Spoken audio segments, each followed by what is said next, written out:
Welcome to Witch Yes, a podcast for casual conjurings, witches in training, and cats with human names, like Nancy or Blanche. I'm Alicia Herder. And I'm Terra Keck. On today's episode, runes, witches in the news, and a spell to combat jealousy.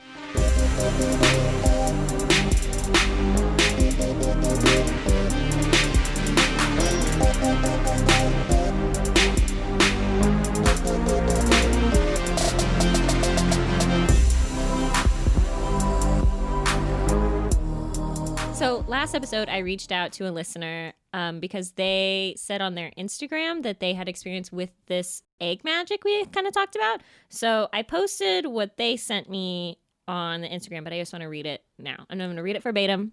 Yay! And I haven't read it in a while, so I have a goof up. You need to forgive me. We will. So it says, it was me. And I'm like, Who are you?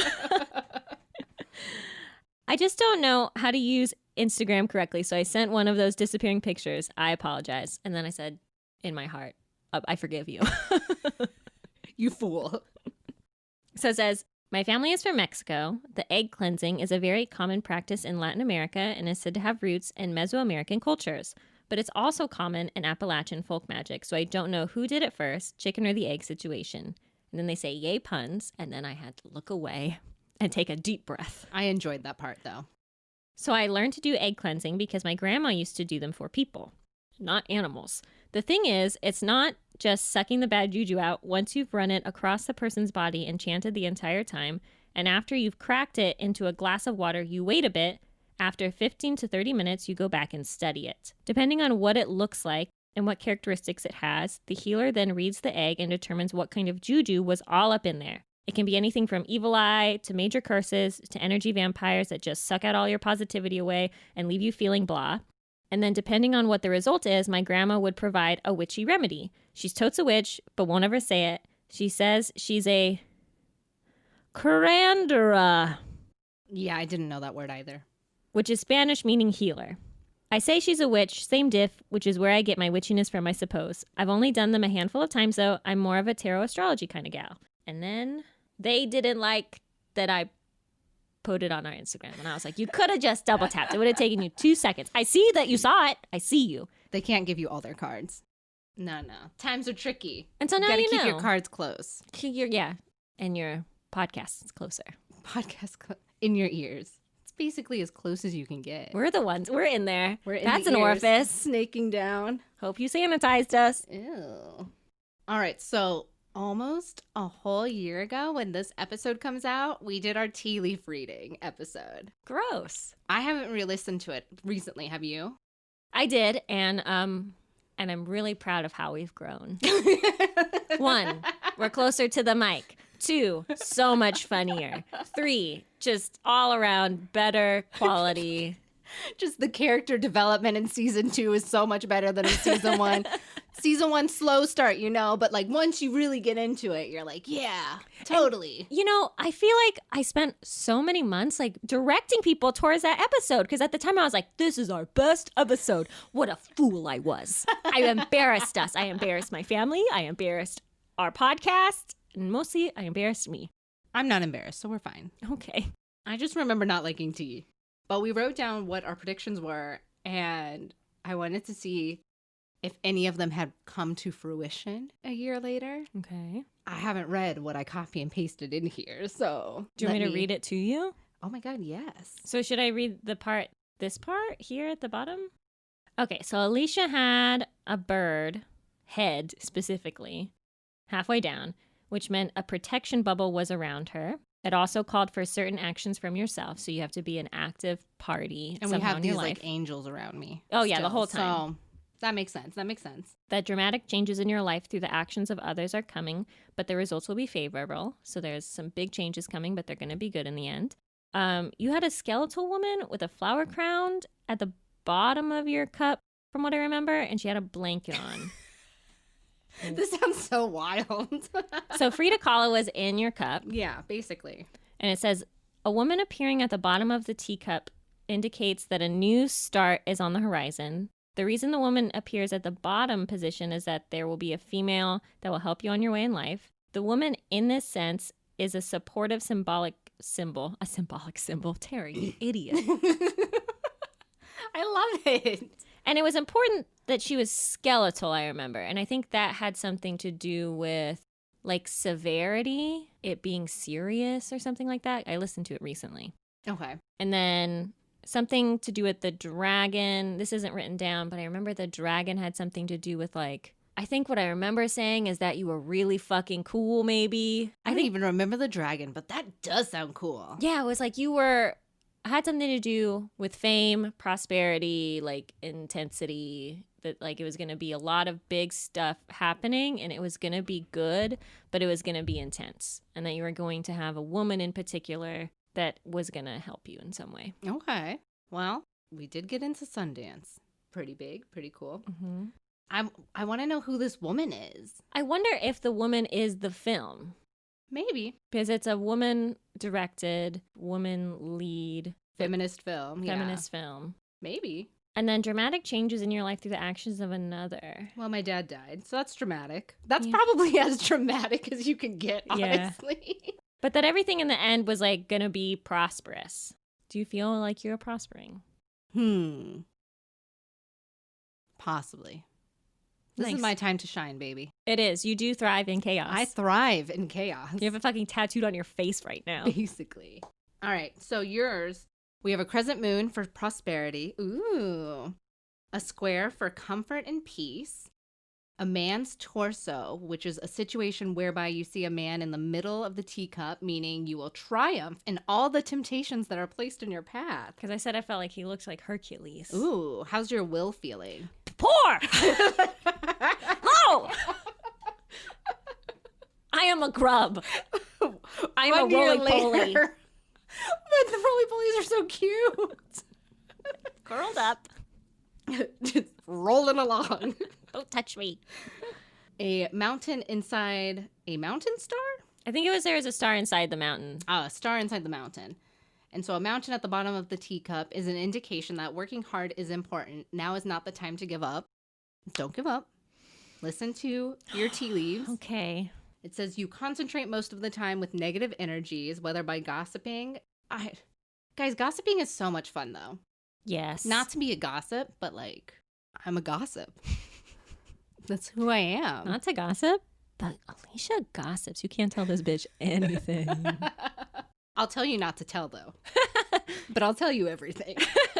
Whether by gossiping and quarreling unnecessarily with people around you, making it impossible for you to have long-lasting friends who help you develop in your life. I am reactionary. I am here. I am long-lasting. You are. You have endured. I have endured a great deal. Nevertheless, she persisted. My dad asked me like what I wanted to do in the next year of my life. Like, what's your plan? And I had to tell him, I was like, I'm really focusing on becoming a better person. Good. Like, That's I was good. like, I don't have a ton of professional things that I'm planning on doing, but like the last year I've been working really hard to be better. And I don't think I made that progress. So still working. Take two. Second verse, just like the first. What did he say to that? The feeling I got was that This doesn't sound that's like okay. pride. Oh, okay. That's okay. Good. Good. But I think he would like it if I had more in my savings. Yeah.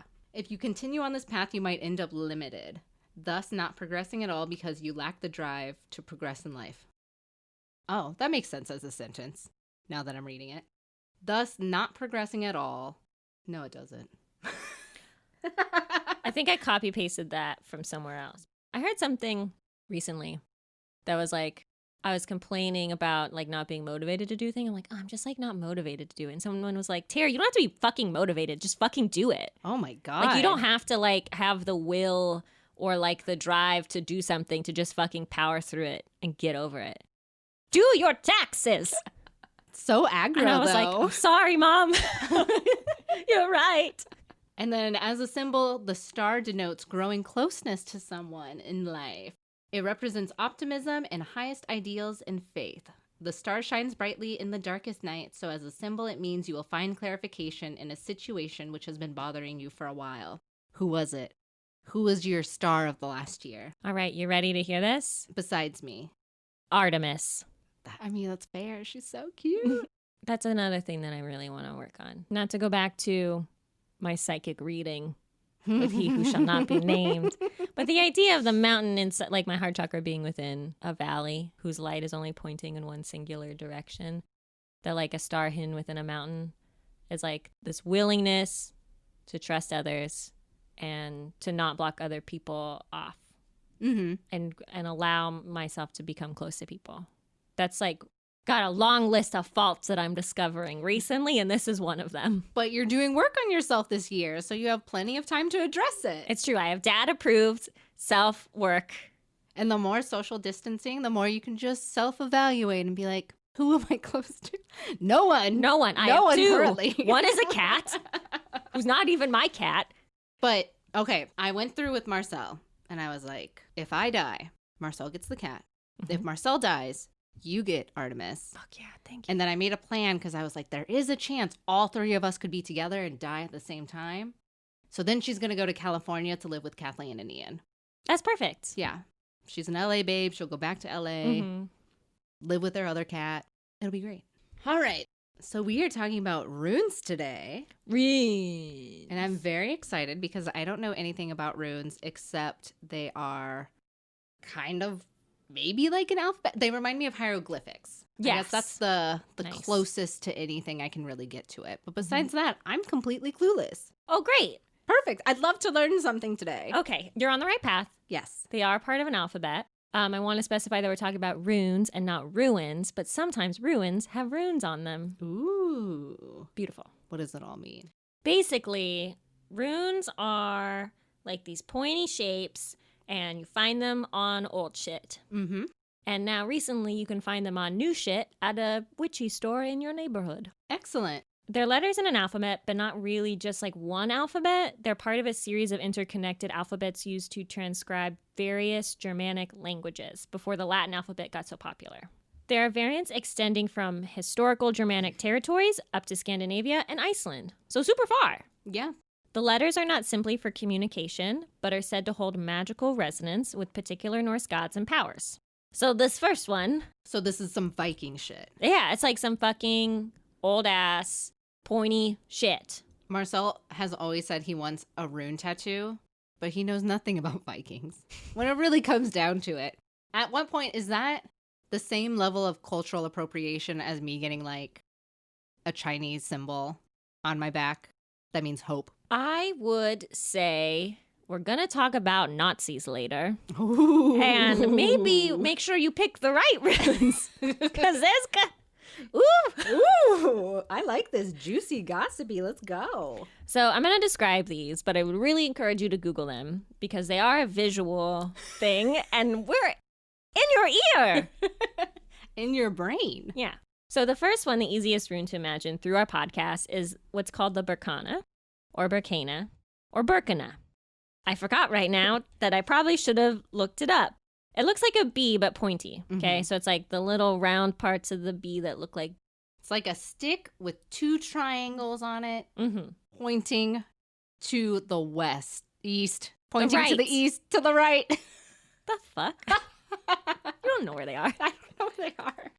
So the Berkana symbolizes the Earth Mother and birth. And as always, we're not always talking about the physical birth of a living creature, but the birth of a new journey or project. Okay. Another easy one to visualize through a podcast host is what's called the Gebo or the Gibo, which looks like an X. Pretty simple. Just an X. Also known as the Gebo gift, it stands for partnership of all kinds, though recently people have been referring to it as the love rune. Ooh. I don't know, because it looks like a cat butt, Yeah, a little bit. like a little smooch, like an XOXO. But you get the idea. So they're Hmm. pointy letters, and generally they have to be carved into material. So stone, wood, crystal, candles, bones, and shiny iridescent plastic for $16.99 on Etsy. Here's a little one with it's on a coffee tumbler. Oh, I love it. You'll notice that there aren't any horizontal strokes. They're either vertical, that's the up and down one, or Just so you know. east, west, East, west. which one's left? Hold up your hands. The one that makes an L I is have the right one. 3 degrees. You do. Please. Well, you have 4. You have a high school diploma. Oh, fuck. Is that a degree? Is it? Is it? Not everyone has one. That's true. And then also angled. So up and down and angled. That's because if you're carving these into a piece of wood, you're going to be carving with the grain of the wood. You know, the wood has like the little lines. Oh, this is a technical thing. So if you carve perpendicular to the grain, your mark is going to become frayed or broken, which will make it difficult to read. And probably the gods aren't going to know what you're saying. There are some rare rune inscriptions that are written rather than carved. Those inscriptions may have horizontal lines, but also so few of them survive today because they're probably like on paper or cloth. Which says to me, are these runes supposed to be as pointy as they are? Or is it like when you're carving with a knife, your handwriting tends to just become more exaggerated? Like, is it because these are the only things that exist that have survived thousands of years on stone that like, this is what we think they look like, but like actually they are more curvy? I have no idea. I don't know either. I never thought about it. But I can't imagine trying to carve anything. And this is as someone who is a different kind of artist than you are. But like, even just doing anything with my left hand, I'm out of luck. Yeah. It's a problem. Maybe I should work on it. I've got all the time in the world. I should learn how to be ambidextrous. Oh, no. What a task. So where do they come from? Where do they go? Where do they come from? Cotton eye float, Joe. Runes. The name comes from Germanic word run or runa, which means secret or whisper. Ooh. In Gaelic, rune means mystery. Which I sounds like this. fucking cool as hell. Yeah. And then perhaps unrelated, the Finnish word runo means poem. That's not unrelated. That's completely related. The oldest inscription depicting runes dates back to about 150 AD. That's after... It's older than your dad. Older than my dad was not there. It's in Elder Futhark, the oldest form of the runic alphabet. It's scribbled all over large stones, shield mounts, and spearheads. Around 700 AD, the Germanic countries became increasingly Christianized, and with it came the Latin alphabet. And I'm like not sure if it was for the purpose of survival or entirely by accident, but the use of runic alphabets persisted up until the 20th century in Nordic countries as decorative patterns. Ah, they just sneak little runes in on your tablecloth. You're like, oh, nice tablecloth. And then it has all of the secrets. Oh, yeah. That'd be kind of cool. Some runologists, which is what you call nerds that study runes. Amateur runologists or expert runologists? I bet you can get it. I bet it's a degree in linguistics, but I bet there are a lot of people online that are amateur. Oh, my God. So they say that the runes weren't originally conceived of as a writing system, but were intended to be used as charms. So Björketorp, which that is was beautiful. Pronounced how you spell it. The Björketorp rune stone, which is this tall, squiggly guy in the middle of this picture. Okay, so the middle rock. The middle rock. Yes. Is one of a set of 3 stones at a gravy site in Sweden. There's dead people there. It's 2-sided, and on one side it reads, I, master of runes, conceal here runes of power. Incessantly plagued by maleficence and doomed to insidious death is he who breaks this monument. And then on the opposite side it reads, prediction of damnation. Okay, but that rune stone looks broken. It looks a little like someone chopped off the side of it. It I'm does. Just saying. It So does. It looks worn. maybe someone's cursed for damnation. The Romanovs. Ooh. I decide. Too soon. Too soon. I love that movie. Okay, so before we get on to how you use these things, I also want to talk about Icelandic rune staves. So here's a picture. What is this? Describe it. It looks like geometry, honestly. There's a lot of a cute okay. There are okay. Think of a cross and then put 2 more lines through that cross. And then think of like those like, what are they called? The ciphers that like mermaids would hold? Tridents. Okay, think of tridents, except they're all very unique and different, and I can't describe it anymore because literally none of them are the same. That's true. None of them are the same yet. Yeah. It's like a trident snowflake. Ooh, how are you so good at describing it? Because I have it written down here. Damn.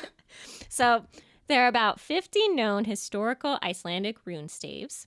They have an Icelandic name, but no one on the internet has ever said it to be pronounced, because I looked.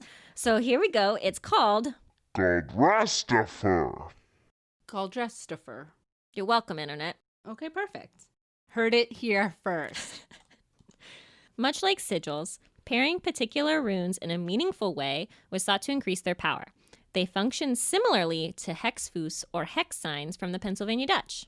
We're back at it again. Them Dutch. And they were also very pointy. Mm-hmm. To create a working stave, you can't just like go around and carve them into shit all loosey-goosey like some teen hooligan. Most staves require particular types of metal, wood, or stone, and then have to be anointed with human blood, which sounds grim. Yeah. But Guide to Iceland.is, the official Icelandic Guide to Iceland. Guide to Iceland says, I was going to do an accent. What is it? I don't know, dude. Hello. Is it? No. Anyway, they say, it is merely representative of the sacrificial aspect of runic knowledge, carrying references to Odin's original sufferings when hanging from the branches of the Yggdrasil, which we have also talked about. The tree, right? Yes. The tree. In order to maintain the balance of the universe, you have to give something away in order to get something back. Take a penny, leave a penny. Oh, okay. It can be easy. And the blood can come from a finger prick rather than an open throat of a virgin. Rather. But it's got to come from like a particular finger on a particular hand. I know it's like 10,000 rules to get these sigils. Fuck that. Just give them the virgin. There are Icelandic staves for general protection, to keep you from getting lost, and even to keep wine barrels from leaking. This is the one for wine barrels. He's a little face. Why does it have a little face? I don't know. And then it's got like a little circle around that, and then trees. I More circles. feel so comforted by it. Oh, yeah. I feel very protected. I love him. Okay, so now we're going to talk about Nazis. Nazis.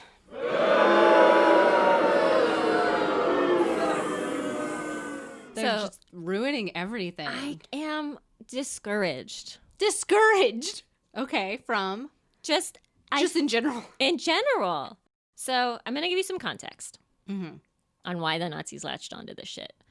Napoleon. This motherfucker. This motherfucker. So my grandma says that I'm somehow related to Napoleon, but I also think most white people are related to Napoleon. Because he was French and, he probably fucked a lot of bitches back in the day. Probably. He was a conqueror. He got Mhm. whoever he wanted. Yeah, so there's that. So my great fucking great uncle, Napoleon, please tell me about him. What did he do this time? Well, he falls. Rip. And the Holy Roman Empire evaporates. What if he's one of the angels? What if one of your angels, your ancestors, is Napoleon? And that's why I showed no one my weaknesses.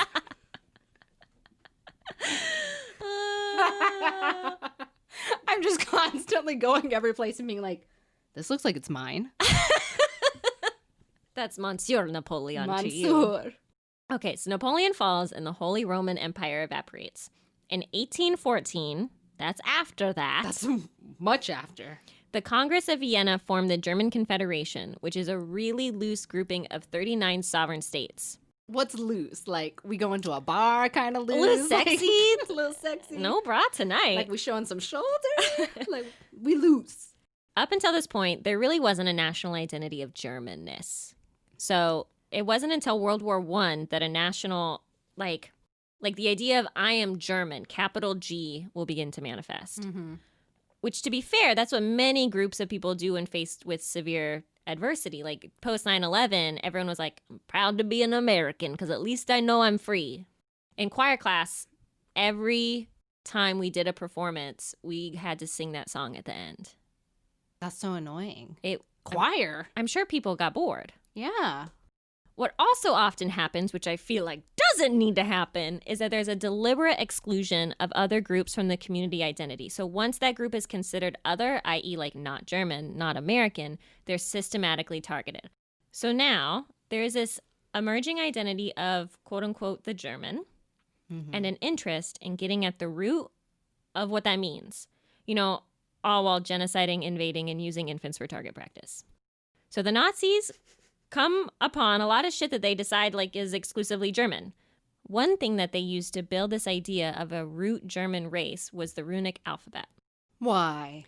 Because it's all over the place. In Germany? In Germany. Ah. And it's like, so Hitler was trying to make like this collective Protestant church, right? But like he wasn't really like super Christian. He was more wanting to create like Nazism as your religious identity, your ethnic identity, and like your political identity, to have it like become, that's what fascism is basically. It's like you rally around like this singular person, your dictator, and that becomes more than your government. This is crazy. So where are they, these runes? They're all over the place. The one I know you've probably seen is the symbol for the Schutzstaffel, also known as the SS. So the little S's, like the lightning bolts, those are 2 runes that stand for Sovilo or Sovulo. It symbolizes the sun and victory. So the idea of 2 of them is double victory. Oh, I see. So don't get that one, Marcel. Don't get that one, even though it does look so cool. Unfortunate. It's so unfortunate, yes. But lightning bolts are awesome. All right, what else can we not get? The next one is the Odal or the Othala. I've also seen Otella. It's a letter for O, but it represents the idea of an inheritance or an estate. It was used in the Elder Futhark system, but was discontinued in the later forms of the alphabet around the 8th century. Remember, because Latin is like clawing its way to the top with Jesus on its back. So I have a feeling you're probably going to be seeing a lot more of this. It was originally co-opted by Nazis in Germany as a symbol of like a specific division of the SS. The rich vision? Vision? The one with property. The one with property. In November of 2016, that time. Ah, yes. The leadership of the National Socialist movement encouraged its party members to use the Odal as a replacement for the swastika in an effort to become more mainstream and media-friendly as they tried to enter politics. And it's not just in the U.S. It was used by the Christchurch mosque shooter in New Zealand. Great. It was used by the white liberation movement in South Africa, which is crazy because that was created during apartheid in South Africa, which I was like, what else do you need to be liberated from? Oh my gosh. You're literally... You won currently. And it's used a lot in Germanic neo-pagan circles now. So how do you know if you've accidentally entered a Nazi group? This is something I never thought I'd have to worry about in my life, and now I'm so scared. You're going to find the Odal or the Othala on little runes. It looks like a little, kind of like... It looks like a swastika, but moved. Do you remember like the yellow ribbons or the pink ribbons that people wear for breast cancer? Yeah. They kind of look like little ribbons, like how they're crossed over. They're in on it. Her eyes grew wide. She is speechless. So what you're going to see is at the end of the Odal or the Othala is going to have like these little feet, like he's doing, like his feet are shooting up. Yeah. Or it's going to have like little arrows at the feet. So if there's nothing on the feet, you're probably okay. But if the feet's got something going on, you might be in a Germanic neo-pagan Nazi group. And I think you need to get out. So there's a bunch of other ones. And to be honest, I'm really tired of talking about Nazis. And I'd really talk about how these can be used for fun. But I just want to also say, and it's like really important to us, I imagine it's important to you, baby witches, that you know the complicated history of these tools. I'm never saying that if you use runes, you're a Nazi. That's not at all true. I might, though. Alicia, I'm gossipy. But, we talked about this in the astral projection episode. It's important to us that you know how white supremacists have used astral projection and runes as a way to assert their dominance as a superior race. And you know that they don't own these practices. They don't get to own these practices. Harvey Weinstein probably liked Weezer, and Perfect Situation is a fucking jam. So that doesn't mean that Weezer fucking sucks. Sometimes they do. The recent albums have not been that good. Yeah. Cleopatra, I like that song. But they had a time. There will always be juniors in college. What's the joke? Weezer will always be popular because there will always be juniors in high school. In high school? Not even college. Like, Perfect Situation. Okay. Alicia got to do the fun part. So I'm going to sit down and not talk for a while. And relax. And we're going to talk about casting runes. So the casting of runes is a specific type of divination called claromancy. I didn't know this. I'm assuming you didn't know this. You probably knew this, but we're babies here, so it's fine. Claromancy is regarded as casting of lots, or they call it sortis in Latin, which is when an outcome that would normally be considered random, such as rolling of dice or casting runes, is supposed to reveal the will of God or of other supernatural entities. Wait, question. Yes. Would bone throwing be a part of Yes. Cool. It Continue. It is.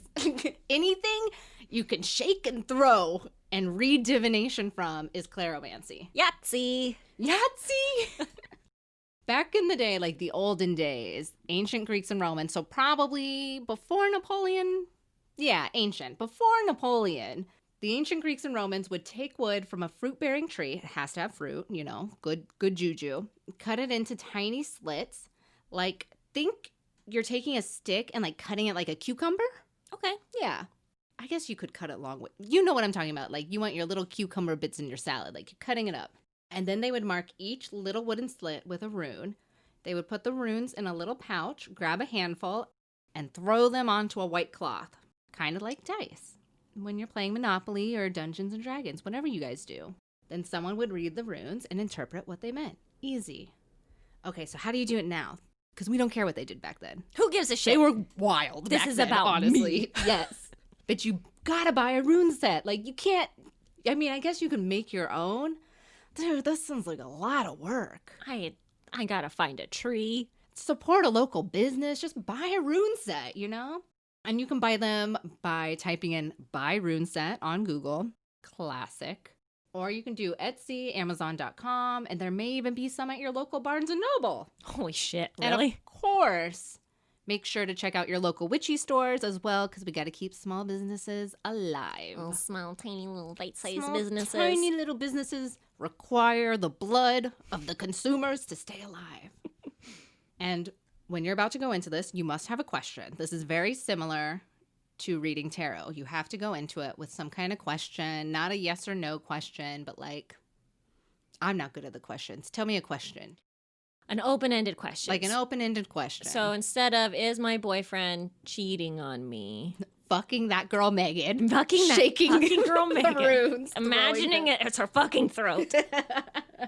I would say that you would ask the question of, what are the various infidelities around me? Or how can I protect myself from my boyfriend's wet dick? It's so wet. She's gotta wash that. I hope that's your wet, not someone else's. Anyways, you need a casting cloth or casting pillow. A pillow? Easy. Yeah. It's like this little cute little pillow you can get, kind of fancy, but it doesn't have to be fancy. It can be whatever you want. But try to have it be flat enough and not like too fluffy of a pillow. Then you're just going to watch your runes fall to their death, and then you'll be like, I don't know what to do with that. And I don't know what to do with that, so I can't tell you what to do about it. It's kind of like in Monopoly. Do you play with, if you cast the die and one of them falls on the ground, do you keep that die in play, or do you have to cast it again so it lands on the table? I was always so bad at that. Like, I just couldn't not chuck it. So the dice were constantly on the ground. That's probably why no one played board games with me. Oh, no. All right. Anyways, it's also similar to tarot cards. There are several rune spreads that you can use, and some are almost like too similar to tarot cards, honestly. So some of my favorite that I saw include making a runic V with 7 runes. The runic V reads from left to right. So you kind of go left, down to up on the right side. And talks about the past, the present, prospects for the future, best course of action, attitudes and emotional states of those around you, which seems very important, potential problems with your plan, and the ultimate outcome. So if we're going to get Megan, we're going to get rid of Megan. We're going to get her. We're going to get her. These will be all the things about the destruction of Megan and why this might not actually work out in the end for you. There's also a 2 rune spread, which I really like because it's simple. And I'm just a simple gal living in the big city. The first rune is that which is, which includes things in the past as well as the present. and how they impact the question you're asking. The second rune is that which is becoming. This rune tells about how the events or the future, as well as the future itself, will impact the question you are asking. So anyone who did this would have known the coronavirus was going to happen. Oh, You'd be man. like, wow, this looks bleak. Oh. Weird. When you cast the runes, they can show up reversed as well, just like tarot cards. And of course, it is up to your discretion and your knowledge whether you want to read the reversed runes or if you want to pretend they didn't happen and put them back in their pouch. And an extra witchy thing you can do is if you've cast some runes and you haven't formed them into a spread, you can take out your pendulum on the reversed runes. So you hold it on top of the reversed runes, and if it starts swinging a lot on an upside down or reversed rune, that may mean that that rune holds a special message for you. I have a question. Yes. Just like on the physical reading of runes. Yes. So I buy all the runes. Yes. I have them in my hand or in a baggie. Mm-hmm. I'm shaking them. Yes. And I throw all of them. How do I know which ones to pick to put in the order? Okay. Maybe you just close your eyes. I don't fucking know. Good question. They just said put them in the order. Okay. Like, do you feel it in your heart? I think you do. Kind of like when you're picking out a tarot card, you can shake them. I mean, don't cheat. Don't look. It's not the point of this. You like look away. Don't look at any reflective surfaces that could possibly giving you the answers. And you pick them and you put them into the V shape. And that way you're able to read it. Could you cheat? Yes, you can. Okay, well, that was my first question. My second question is, could you like shake them up in the bag? Like you have to cast them. Could you shake them up in the bag and then pull? Yeah. Too? I'm sure you can. Okay. You can do whatever you want. Baby witches, if you haven't learned, minus becoming a Nazi, you can do whatever you want. And we will more or less support it. Mm-hmm. Don't kill babies and don't kill animals and don't kill. These are a lot more rules that you're throwing at them. I just gave them one rule. Have fun. Have fun. And that is how you cast runes. Nice. Cast lots. Nice. Nice. All right, we're done. Oh, dang.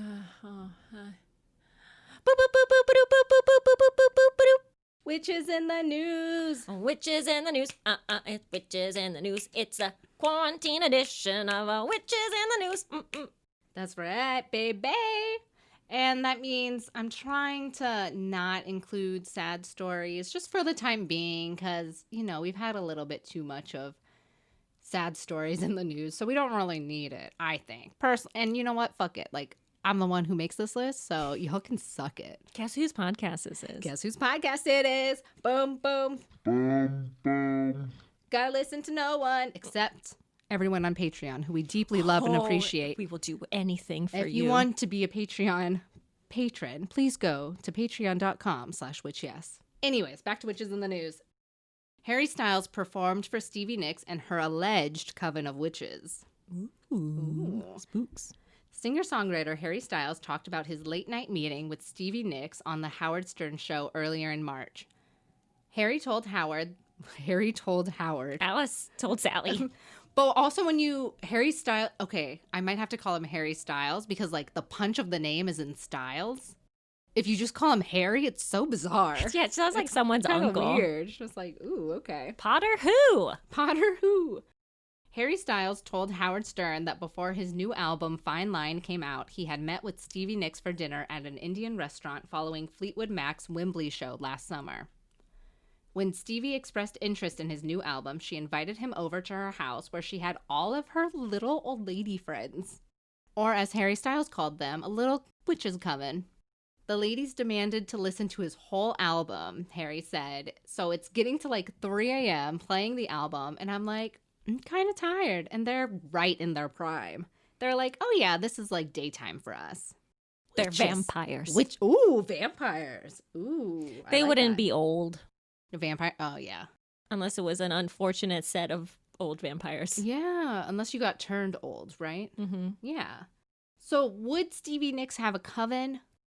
Yeah, abso-fucking-lutely she would. She would, There's totally. like no way she wouldn't.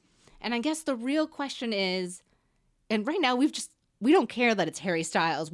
We're focusing on Stevie Nicks because this is fantastic. Is Stevie Nicks actually a witch? Tell us. That's still a little bit uncertain and up in the air. So she has like the witchiest vibes in the world, you know? Like her aesthetic, her charisma, all of it's so witchy and like also grounded at the same time. Like if she's not a witch, she should be a witch. But she's also an ordained minister at the Universal Life Church, which is probably the closest witchy church you can get to any type of organized religion. Mm-hmm.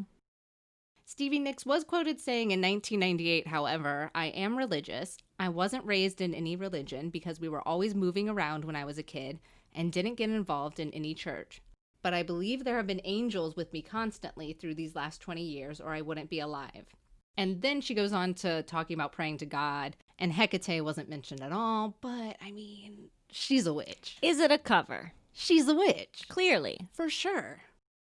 That was the most like, here's a news article, and then it became so misleading and not factual in the slightest. Whatever, this is my segment. I get to do what I want. Play in the space, babe. Exactly. Next up is Witch's Pantry Cave in Colorado. So welcome to the Witch's Pantry. Near Glenwood Springs, Colorado, Richard Reinhardt had a feeling there would be these like undiscovered caves in the area. And he literally goes out once and he finds an undiscovered cave. What? He was just like, I got a vibe, man. And so he hit up his friend, Colorado Cave Survey member Robert McFarland, and they found an entrance to a cave that was just covered in bushes. McFarland said in an email, "When I walked toward it, what I was looking at changed from a shadow into a crevice and then into a hole before revealing itself as a bottomless void." Holy shit. So, doing what two men do, they got some rope. They take a piss. They see who can pee farther. And then they got some rope. And then they got some rope. And they tied it up. And then they went down the cave. And when they reached the bottom, the thing the men noticed first were there were a lot of bones laying around. So Reinhardt mused, with no real factual information to back this up, it looks like that could be where witches were storing all their bones for making brews later. Clearly. Yet, since they found it in October, they christened the cave the Witch's Pantry. So I think we can have a toast to our new cave. Those are my bones. Those are my bones. Those you are took my my bones. It was like, same joke. What? The same joke. I'm just like, sure. Sure. It was also near the fairy caves. So I think they had like a Where the fairies leave their bones? I don't know what the fairies did in the fairy cave, but It's a lot of unnecessary trickery, tomfoolery in that cave. and Red Bull. And Red Bull. And our last segment is London Bar Teaches Witches Brews. And so here's an article that might not be applicable when it airs, but of course, once the COVID-19 shenanigans are over, please make sure to support your local businesses, especially when they serve beer. Of course. This is called the Cauldron Group. It's a bar in London, Dublin, and New York City that is unlike any other bar. When you arrive, you are given witch's robes, a magic wand, and you learn how to brew molecular potions. Thank God. And so you at home doing dishes, I know, that's you. I called you out. What are molecular potions? They're just fancy cocktails. So there's smoke, there's some fire, there's basic potion making that goes along with it. The best way I can describe it is by saying it's dope. Like, period. It's just cool, dude. It's pretty cool. Like, it's some straight up Harry Potter bullshit. It is an interactive 1 hour, 45-minute experience where you create your own potion, and it has alcohol and you can drink it. Nice. Amazing. But guess what? They also allow you to make mocktails. So if you don't want to drink, because you know better and you know yourself and you know your heart, and that's fine. You've been sober You've 28 been sober. years. This is a cool experience, but don't ruin it for that. You can make a mocktail, and they even have vegan and gluten-free materials, so you can really shape your potion into something that won't kill you and cause you to go to rehab. Oh, I love that. I know, me too. You'll have to make a reservation, once businesses are back up and running. But what better way to let off some post-coronavirus steam than to grab a witchy cocktail with friends? Aww. And you can learn more about the Cauldron Group by going to thecauldron.io. It'll be in the show notes. Look at that. Kind of upbeat. 2 of the articles may not have been really factual at all. I love that. And then there's like story hour. I'm going to just slowly change witches in the news to be like the National Enquirer. Look at this cool thing I thought of. Gossipy and calling out everyone's shit. Are they a witch? Probably. All right, so I'm getting jealous of these people posting on Instagram their pictures of them being at the beach like 5 months ago. Can the spell help me out? Maybe. I don't know. So I personally have a really hard time comparing myself to others. And I'm really thankful that Alicia and I are not in the same industry because I feel like she'd probably be my rival rather than my BFF. Oh, same. For sure. Jealousy is hard because it feels like it's about other people, but really it's about you and the stories you tell yourself. If you're struggling with watching engagement season, seeing your friends' careers blossom, and can't stop like angrily scrolling through like absolutely ridiculous vacation pictures, first, I want you to put down your phone. But keep listening to this. Leave it on. But like put it across the room. Get your headphones in, but push the phone away. Just push it away. You got those AirPods? So put that down. And I want you to collect some things. Collect? I can't take my phone? No, you're just going to remember. Oh, okay. There are a lot of things. Maybe you should get a pen and paper. I'll wait. No, that pen doesn't work, does it? Get a different one. Yeah. The first pen never works. It doesn't. I don't know why I keep that pen. Okay, so first, you're going to need 2 sprigs of rosemary, a black candle, a large fire-safe dish, and maybe like a glass of tap water just in case. You can never be too careful. You're going to need to get another piece of paper than the one that you're writing on right now. Can I use the back of it? No! Okay, they wanted to know. You're going to get a pen or a pencil. I guess you could use the one you're using right now, right? Because this pen works, yeah. Yeah, we know this one. Throw that other pen away. So a pen or a pencil or a pen and a pencil? A pen or a pencil. Okay, thank God. I don't own pencils. A green strip of cloth, a pink candle, a needle, and a small vial of moon water, preferably new moon water. Needle, like sewing needle. Sewing needle, yeah. Copy. I'm going to say that, like, the moon water is optional, but it is a pretty big punch. It's optional, but if you don't do it, it probably won't work. Yeah. So you're going to cleanse, you're going to ground, take deep breaths. Yes. You're going to light the black candle. You're going to take out the piece of paper that I told you to grab, and you're going to write down what makes you drunk on jealousy. And I want you to be as specific as possible, and I want you to write on the front and the back if you need to. I'm going to list all my grievances. I got a book. I got a novel. Mm-hmm. Once you're done writing, place 1 sprig of rosemary in the center with the base pointing towards you and the leaves pointing up and away from you. Does that make sense? So it's like vertical from that's the up and down one. Got it. And then you're going to take that, you're putting that on top of the paper, and now you're going to roll up the rosemary with the paper like you're making a dumb cartoon cigarette. Okay? Okay. Now you're going to take your green cloth and roll the paper and rosemary up again like you're rolling up a carpet. Okay? Not a cigarette? 2 cigarettes in one. Got or it. because it's cloth. I don't know. Oh, okay. Now I want you to hold this in your hand. You made like this little tube, right? And then I want you to project all of your frustration and jealousy and pain into it. And you can squeeze it if you need to. I just want you to, while breathing, you're going to breathe in and you're going to breathe out all of that nasty, yucky tar that's living inside you. Scream at it? You probably could. You probably talk to it if you wanted to. Okay. Okay? Because what you're doing is you're just channeling everything into this object. Mm-hmm. Okay? Take 1 end of your jealousy cigar and run it through the flame of your black candle and place it in the fire-safe bowl. You need it to light enough that you're going to burn this shit to a crisp. But not enough that you burn yourself. But not enough that you burn yourself. And you got that tap water just in case. Mm-hmm. I would also maybe discourage This is something that I saw some people tell me to do. And then I saw this is like a compilation of several different spells that I brought together in something that made sense to me. Some people said, yeah, like name names of people you're jealous with about, But I am nervous that like all of that energy, you're using a black candle like you could in some ways be banishing that person. What you're trying to do is banish the thoughts of this person. It's all about you. Okay. This person has nothing to do with you. They're just living their life and they're probably posting all that shit because they're insecure. So this is about you. I would say maybe don't name names. If it makes sense to you, okay, do whatever you want. I'm not your mommy. Now you're going to take another sprig of rosemary, light the tip of that on fire. Okay. Smoke cleanse yourself with the rosemary and then circle it over the bowl in a counterclockwise motion 3 times, okay? So that's like to the left. So that's for banishing energy. If you do it clockwise, that's for manifesting energy. I want you to visualize your need to measure yourself burning away. Your concerns with the people evaporating, floating up and out of your body. Wait until the black candle has completely burned out. So hopefully you got a low one. And your bundle is burnt to a crisp. Now take your pink candle.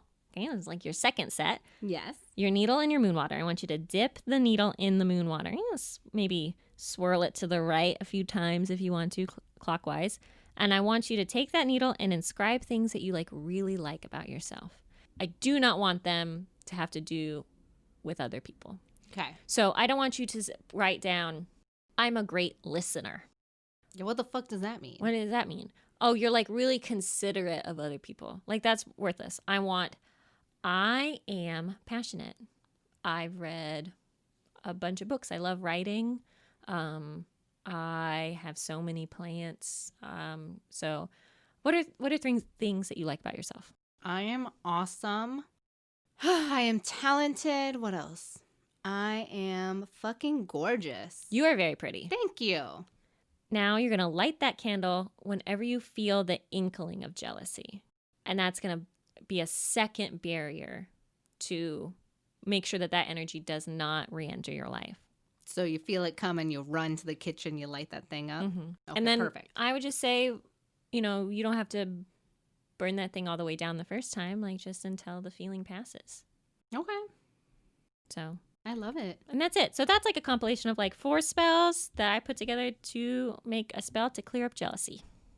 Thank you. You're welcome. I love it. It's so good. And I mean, it's a real thing. And like we were talking about, it sucks that everyone feels it, but you can't really say it. You can't talk about it. Especially not in the group that normally the jealousy would occur. You have to find a side friend and be like, yo, this thing is happening. Can't talk to anyone else. And it's just so normal and it's so part of human nature, but you a petty ass bitch if you jealous, apparently. Yeah, it's kind of like you're not supposed to feel anger. You're not supposed to feel jealous. You're not supposed to feel a bunch of these feelings that are really normal. And I think that by avoiding them, we're making them bigger. But by really examining them and saying, what is this feeling trying to tell me?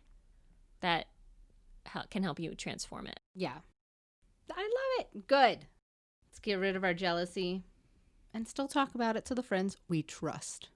I trust no one. Not the Alicias. And that's been with Jess. Holy shit. Oh my God. Oh my God. I hope by the time you guys are hearing this, you have put on pants, brushed your teeth.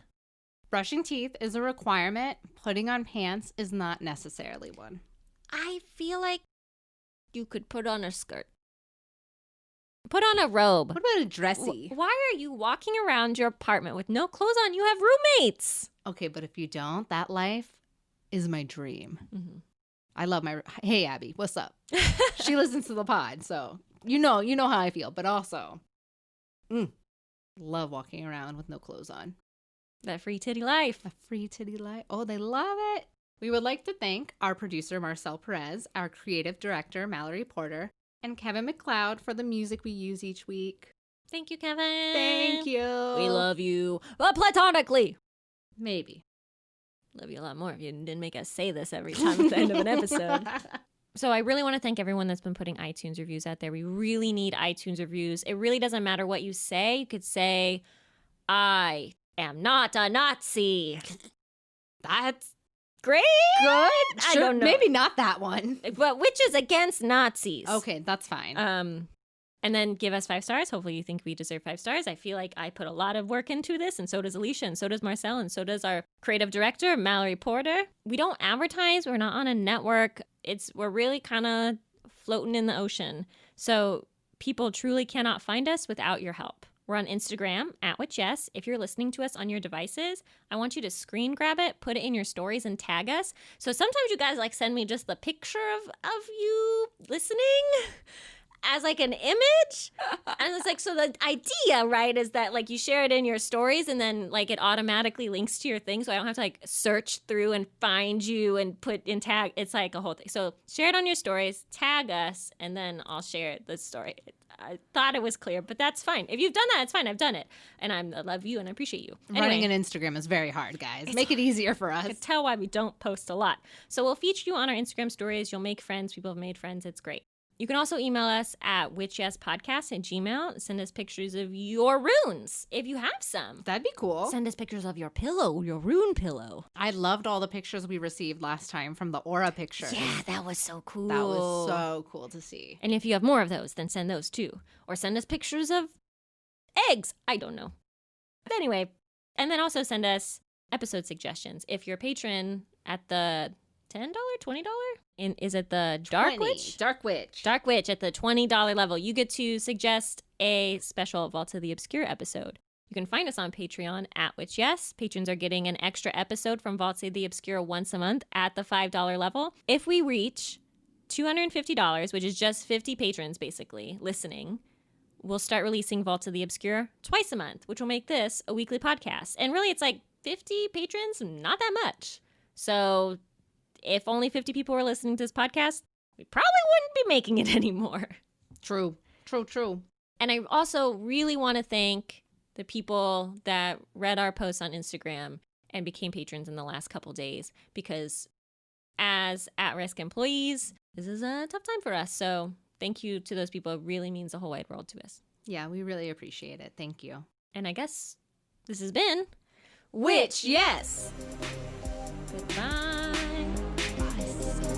Losers. No, I take it back. Cut that, Marcel.